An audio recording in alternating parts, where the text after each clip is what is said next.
Hello বন্ধুরা, আর একটা নতুন ব্লগ নিয়ে চলে এসেছি।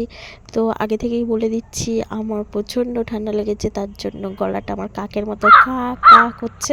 তো কেউ স্কিপ করো না, পুরোটা দেখো। আমরা গেছিলাম না ডায়মন্ড হাবড়ায়। তো তোমাদের অনেকের প্রশ্ন, কোথায় গেছি। আমরা গেছি ডায়মন্ড হাবড়ায়।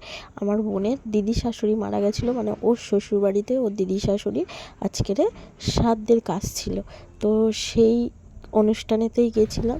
আসার সময় এই ভিডিওগুলো করা ছিল, তো সেইগুলোই তোমাদের সঙ্গে শেয়ার করলাম। আর দেখো, প্রচণ্ড অন্ধকার হয়ে গেছে।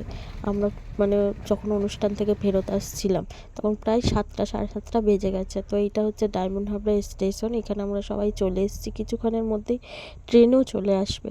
তো আমাদের এইখানে মানে আমরা যে কজন গেছিলাম সেই কজনই ফেরত আসছি। ওই আমার বোনের বর, বোনের মেয়ে, আমার মেয়ে, আমার শাশুড়ি ও আর মা।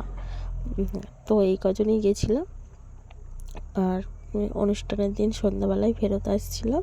তো আজকের মতো টাটা। তোমরা সবাই দেখো ভিডিওটা, আর বেশি বেশি করে শেয়ার করো আর কমেন্ট করো। আর যদি ভালো লাগে তো ফলো করে নিও।